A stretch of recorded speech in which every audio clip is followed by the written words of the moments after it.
ka bang sumakay sa eroplano kung may pangamba ka o may kakilala ka may takot sa airplane rides? Ang tawag po rito ay aviophobia o aerophobia. Ang pangamba sa pagsakay sa eroplano ay maaaring isang namana mula sa pagkabata o maaari itong lumitaw mula sa pagtanda bilang resulta ng iba't ibang mga kadahilanan at karanasan. Subalit ngayon po, kahit yung mga wala namang phobia noon, ay nagkakaroon na ng pangamba sa paglipad dahil sa napapadalas na mga balita ng turbulence mula sa iba't ibang panig ng mundo na nauwi minsan sa trahedya at pagkamatay.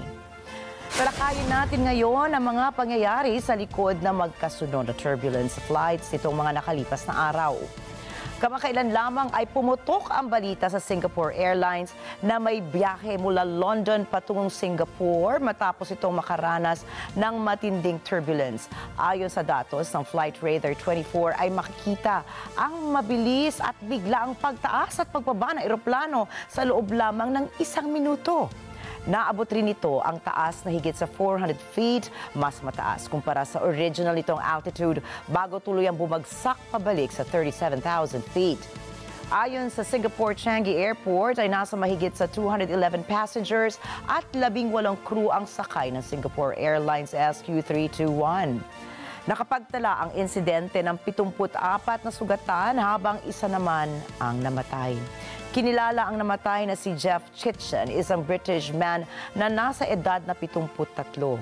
Sa ibinigay naman na impormasyon ng Srinakiran Hospital ng Thailand ay nasa kritikal na kondisyon ang 6 sa mga sugatan habang patuloy naman na nagpapagaling ang iba sa mga biktima. Dagdag pa nila ang ilan sa mga ito ay mga dayuhang mula sa Malaysia, the United Kingdom, New Zealand, Spain, the United States at Ireland. Kabilang sa mga biktima ng turbulence sa Singapore ang 5 Pilipino na nagtamo ng neck fracture and back injuries.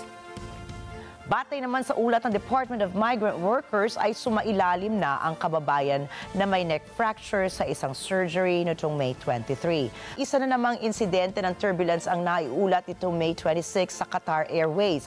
Ayon sa Dublin Airport operator ay nakaranas ng hindi inaasahang turbulence ang flight QR017 ilang minuto matapos nitong maglanding. Sugatan naman ang 12 pasaherong sakay nito sa may biyaheng Doha patungong Dublin. Matatandaang nitong nakaraang taon lamang ng January 24 ay 6 naman sa mga pasahero ng Gen AV Cessna 206 plane ang natagpuang patay sa Isabela matapos nitong hindi makarating sa Maconacon Airport. Bukod po dito, noong February 18 ay 4 na katao naman ang namatay na bumagsak ang Cessna RPC 340 kung saan 2 sa mga ito ay Australians. Sa ilang ulit na binanggit ang salitang turbulence ay marahil napapaisip ang marami sa inyo kung ano nga ba ang ibig sabihin nito. Ayon sa US National Weather Service, ito ay isang phenomenon na nagsisimula sa biglaang pag-iiba ng galaw ng hangin sa himpapawid na siyang nagiging dahilan sa mabilis na pagtaas at pagbaba ng eroplano. Ipinaliwanag naman ng propesor na mula sa University of Reading, United Kingdom na si Paul D. Williams ang matinding panganib na dulot ng clear air turbulence sa isang aircraft. Anya ay hindi ito nakikita sa radar o satellite kung kaya't mahirap alamin kung nagkakaroon ng turbulence. Habang ang mid-air turbulence naman ay tumutukoy sa pagbabago ng klima at galaw ng hangin. Bukod dito ay lumabas rin sa kanyang pag-aaral na ang pabago-bagong klima ng panahon ay nakakaapekto sa pagpapalakas ng wind shear. Ayon sa National Aeronautics and Space Administration, bahagyang tumaas sa 1.1 degrees Celsius ang global temperature at patuloy na tumataas sa paglipas ng panahon. Sa inilabas na datos ng Turbulence Forecast for Your Flight o TURBLY ay tinatayang nasa 150,000 na flights ang nakakaranas pala ng turbulence. Kasama po rito ang mga ruta na nasa Southeast China, Western Pacific, and Northern India. Ilan sa mga hakbang na ginagawa ng mga piloto para maiwasan ang turbulence ay paggamit ng weather radar display. Subalit ayon sa dating piloto at safety consultant na si Doug Moss ay hindi ito uubra sa clear air turbulence. Dagdag pa niya, tanging mula sa mga babala ng air traffic controllers lamang nila nalalaman kung mayroong insidente ng clear air turbulence sa kanilang pupuntahan. Balot man ng takot at pangamba ay pinapaalalahanan ng mga pasahero na siguraduhing nakasuot ng seatbelt sa oras ng biyahe.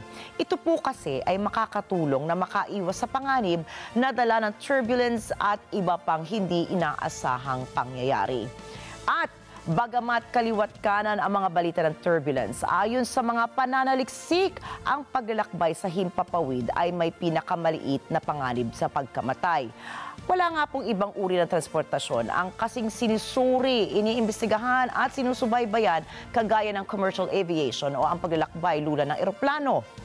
At sa mga may agam-agam sa pagsakay sa eroplano, tandaan ring ayon po sa mga eksperto, and this may shock you, ito pa rin po ang pinaka-safe na mode of transportation. Sa katunayan, ayon sa mga pag-aaral ni Arnold Barnett, isang statistician sa Massachusetts Institute of Technology, mula 2018 up to 2022, ang pagkakataon ng isang pasahero na mamatay sa isang flight saan man sa mundo ay isa sa 13.4 million.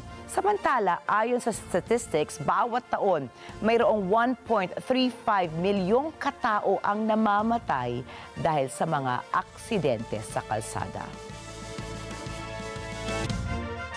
Sa ibang balita ay sinugod sa ospital ang